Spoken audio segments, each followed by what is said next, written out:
a little thing like this here is blocked off. And they threw the whole building outside in the middle of the thing. It's easy. Out the window's the easy way. Why do you think New Yorkers are so dirty? Why they're so dirty? I don't know. They're very, they're not dependent on nothing. New Yorkers, I think, I don't know what's the right word to use for them. Wild. They don't care. People don't care. They, we put litter baskets on all corners. We used to have a lot of litter baskets on every corner. They take them away because store owners throw their garbage in there. People bring their household garbage in there. They're not supposed to. It's for a passerby to throw his newspaper, soda can, whatever, in the basket. But it must be kind of depressing, no? Cleaning and saying everything's still dirty. I mean, it never seems clean. We clean streets. It's still messy, yeah. You could clean streets. We used to sweep streets. I used to sweep like in the garment center at night. Right. I come back the next night and there'd be twice as much there. There'd be boxes, wire bands from all the cartons that get delivered. They just throw plastic bags, everything all over, material that they cut up and stuff, all over the place. You clean it up, next night, same thing. Dirty again, filthy again. How did it get there? We didn't put it there. They think that we come around at night and put all the garbage here so we have something to do the next day. I swear, that's what it's like. See, there's people, they walk their dogs, they make their dogs go to the bathroom on the garbage that we got to pick up. They tell you answers like, you got gloves on, what do you care, you know, or that's your job. It's your job,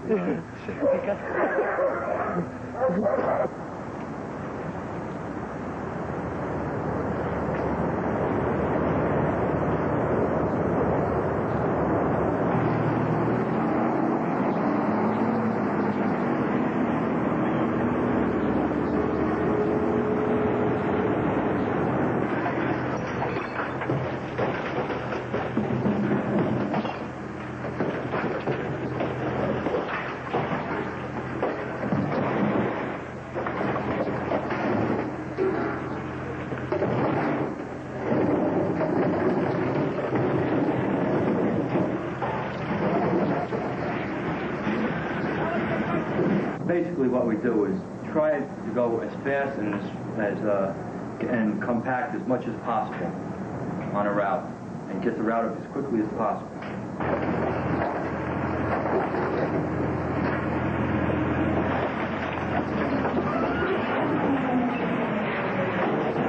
Well, I think an average route consists of what, Joe, about 13 miles, all in one, combined for the whole day.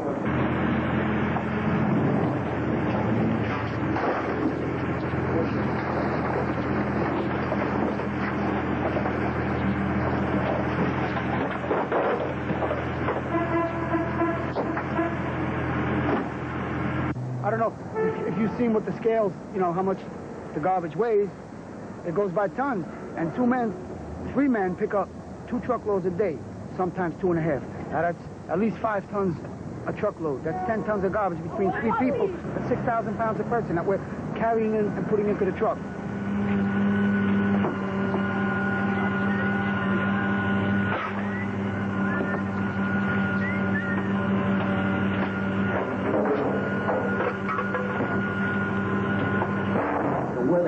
You can't really describe how it hits you.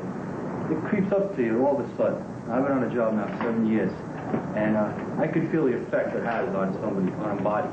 Like I can take it with my hands or anything, just in a cold. It's, you know, in the summer it's not too bad. The sweating is what's bad in the summer.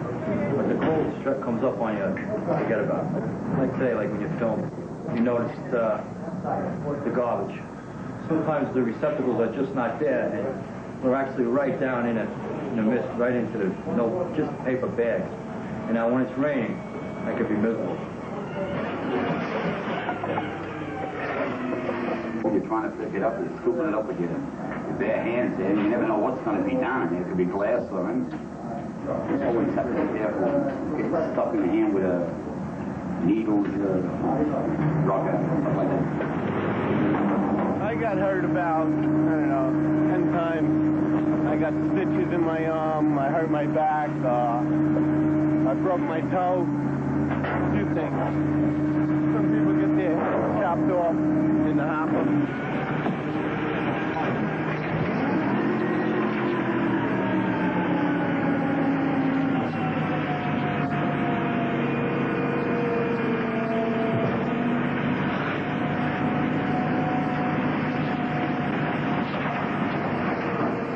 guess you couldn't say they enjoy their work. They're into this. They know what they were getting into when they got into it. And, it's a job like any other job. The money's good. It's a decent job. There's no jobs to be had. No jobs at all to be had. But you got to put up with it. A lot of bad parts, and there's good parts. It's a job. On this job, you got to deal with 8 million people. Everybody's afraid of what the people think. The politicians get on the boss's backs. The bosses get on our backs, and it's unrelenting. Like, all we do is get abuse all day. If there's more garbage in the street, we get blamed. But if there's more crime, the cops don't get blamed. Or if there's more fires, the firemen don't get blamed. But we get blamed for everything, you know?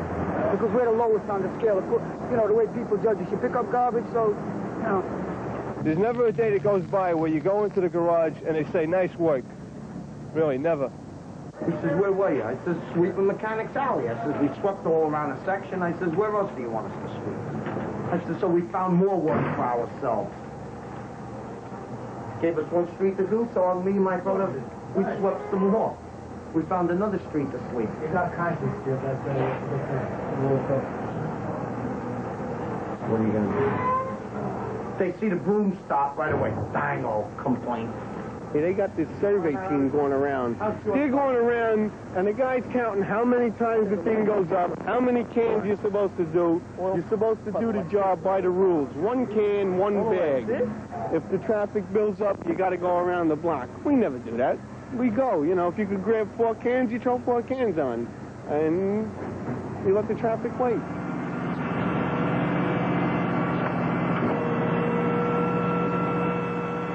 Garbage, we'll never pick up the garbage. If we followed this job the way it's supposed to be by the rules and regulations, we get in trouble when we don't. But we don't. You know, because it helps us too, you know, not to follow the rules and regulations all the time. Rules are made to be broken, right? If you get caught doing that, you could get in a lot of trouble doing what I just did. But yet they want you to just keep backing the truck on, yeah. But yet they want you to keep putting on the garbage, keep putting it on, no matter what, you know. I think the bosses, you know, are getting more pushing now. They got people out watching us. You know, they got these so-called confidential squads, you know.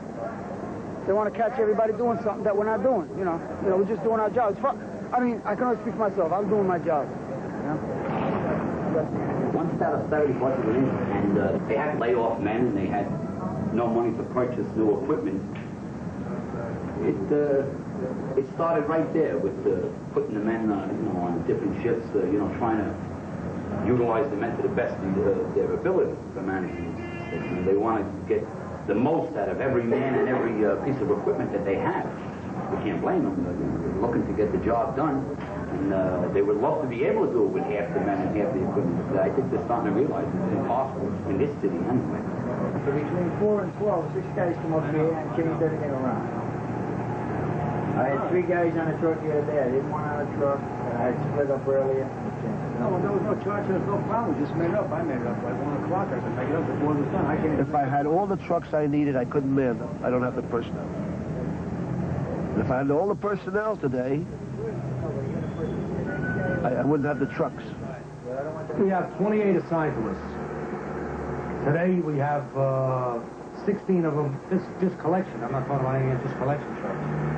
We have 16 trucks that are down. In other words, we had 12 that were available to start the day's work. And out of the 12, we're down to 7 trucks. Most of our equipment is antique. Sometimes I feel it's warmer outside. Like on a day like today, it's warmer outside than it is inside. It's some of the floorboards and missing. There's no windows in the truck. And if they're out of parts, the truck just lays. We got trucks laying there for weeks, waiting parts. No story. No parts, no trucks, no equipment. But when you only have half the amount of trucks up, the city has to utilize that manpower somewhere. They're not going to bring them in and say, all right, hang around all day and do nothing. So they put them on a different shift. There's guys that work 4 to 12, 7 to 3, and then back 12 to 8 again, you know. And that's really tough. It's really tough, especially when you got a family. I'm working 7 to 3 today. Tonight I work 12 to 8. Then the following day I work 4 to 12. They say you need 8 hours in between a shift, and that's it. They don't care, you know, your life, whatever.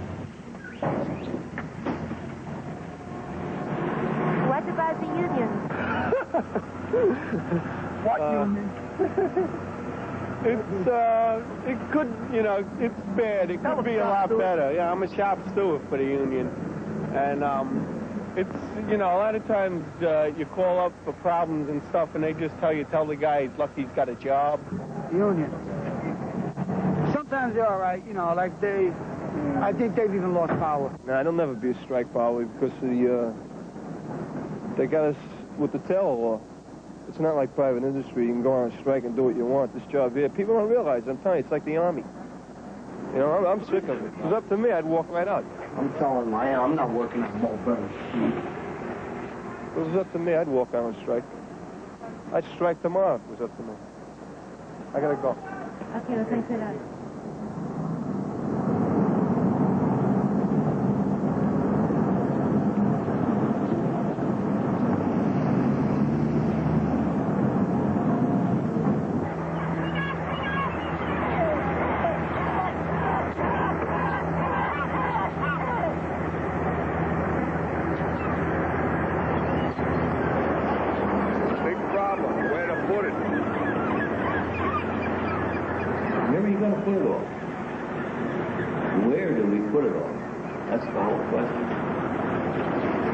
Just load up all the garbage trucks and park them at the street, you know, and just leave them. That's the only thing we can do. We have no place to dump them.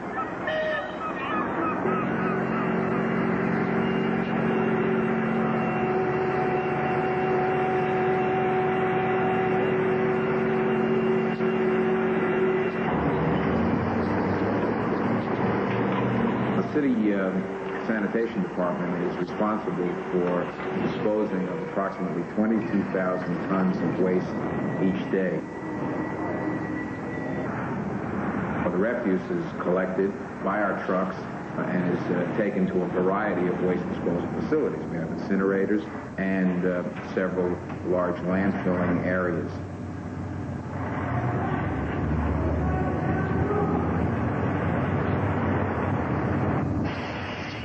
Out of the 22,000 tons that we handle per day, approximately 60% go to landfills and the balance go to incinerator operations.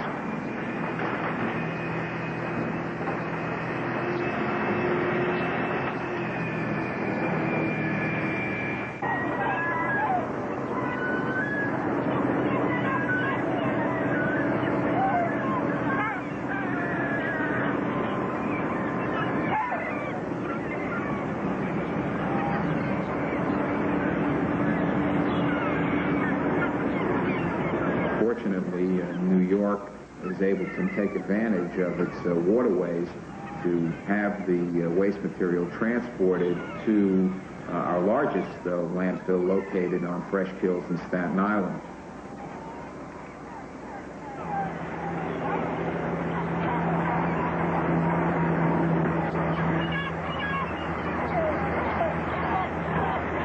This plant has been going on since 48. So you can imagine how much garbage is in there.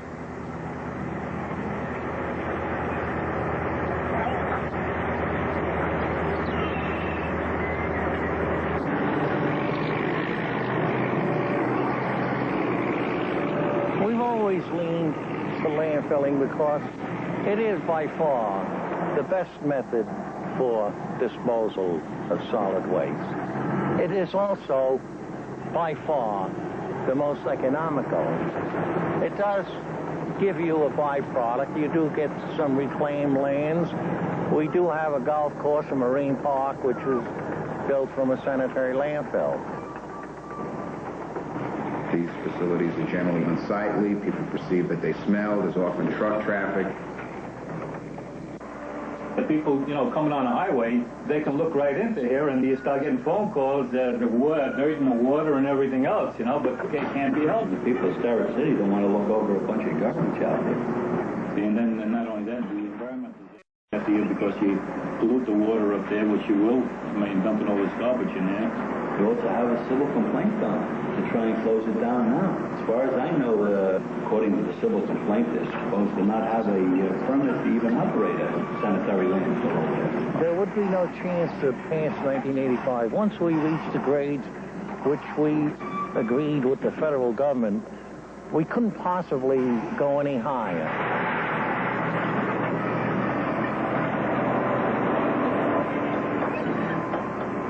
Oh, eventually something has to be done. There's no doubt about it. Your landfills are being filled up, and they're overcapacitated right now. So it's just a matter of time before they get backlogged to the point where they can't do anything. If they close in Pelham Bay, Fountain Avenue, it'll be, that's almost filled up to capacity right now. And like I say, this is the only place that you can, and then you have Brookfield. Well, that's just a truck dump. I mean, that has nothing to do here. But where else are you going to take it? The incinerators, they're updating right now, but you don't have that many incinerators to take care of all the garbage in the city. When I come on a job, we had 11 incinerators. I think we're down to about 5. And most of them are not operating at full capacity. Part of the problem is the federal government with their environmental ecology studies have determined that the incinerators are polluting the air, therefore they have a cut down in which we have 2 incinerators cut back to 50% of capacity, and 1 incinerator is cut back at 75% of capacity. You're going to have to come up with a little better facilities for disposing of garbage. These antiquated places we have are not sufficient. Something has to be done with the garbage. We can't keep filling land. Where are you going to go? I mean, there's no place to go now, right? So what are they going to do with it? The only solution is a total energy plant where they finally, separate, like you were saying before, recycling plant. They haven't had much progress with these plants around the country. But eventually they have to go up with something. It's, they're against the wall right now. I think the word crisis is used very loosely for political reasons. Sometimes the city has landfills and can still function, and I think we do have time to build the resource recovery facilities. The pressure is on now because there's apparently no new areas within the city that can be opened, the virgin landfills, if you want to call them that. And what we have is what we got. We got Fountain Avenue, and we got Fresh Kills as the 2 main landfills left in the city. So it's clear that we have to start now to avoid a crisis in the future. I would say we have a crisis right now. So I think that word is used very loosely. Everybody has to realize that the garbage is here forever. That we're going to have to provide alternates for these landfills because they are finite and they're running out.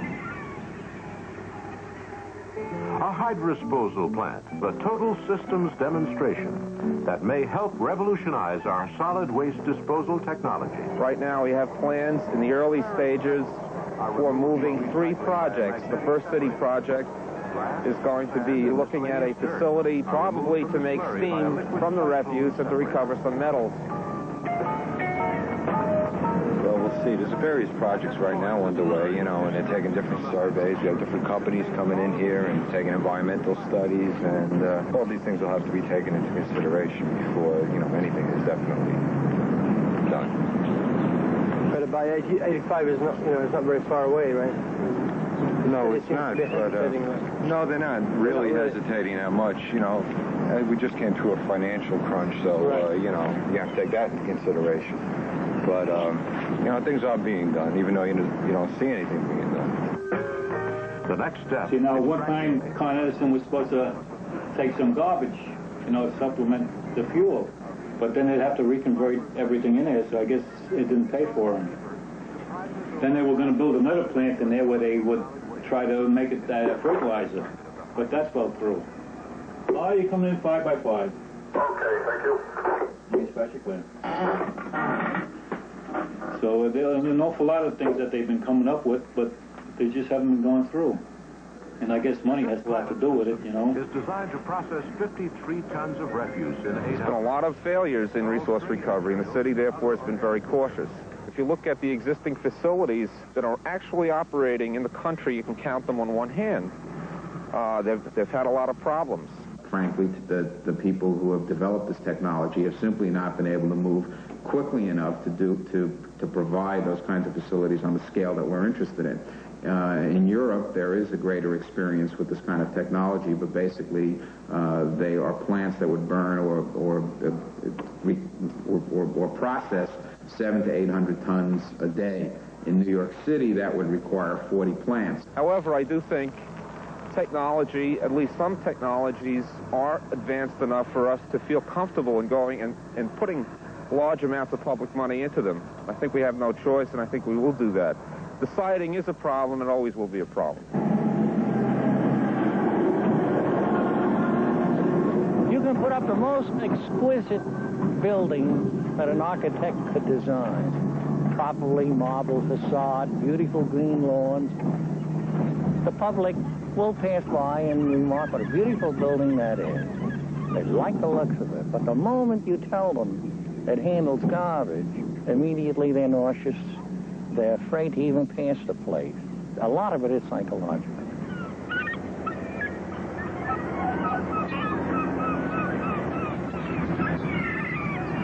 The problem already has been studied to death.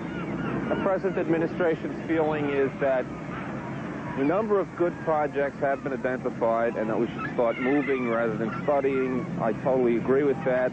Our basic approach is going to be to build one plant after another in a sequential fashion. Each administration, they just play it by ear each for their term, and then they play how they're going to do it. And finally, of course, if one then adds the element of the reality of what it will take to implement such a wide-scale program, which in New York City may ultimately involve at least 10 of these facilities, you could see that it's going to take several years for us to get the entire new or alternative system put into place. I really don't know what their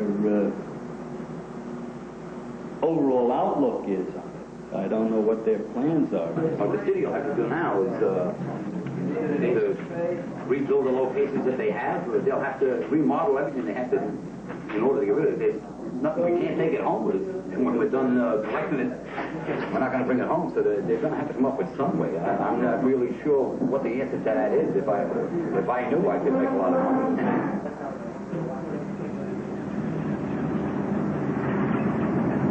And finally, I can't see how the city can get along without landfill. You must have a landfill handy nearby to handle disasters. There was one occasion, a stable in Flatbush, 66 horses killed, died of smoke inhalation.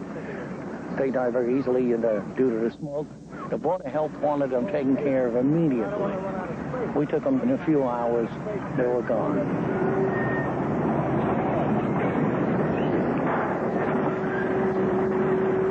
We take a lot of the animals that die en route from Africa, especially monkeys. They're very susceptible to pneumonia in air flight. And Tom, I haven't even dared bring up the subject of hazardous waste, you know.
job is really for the birds.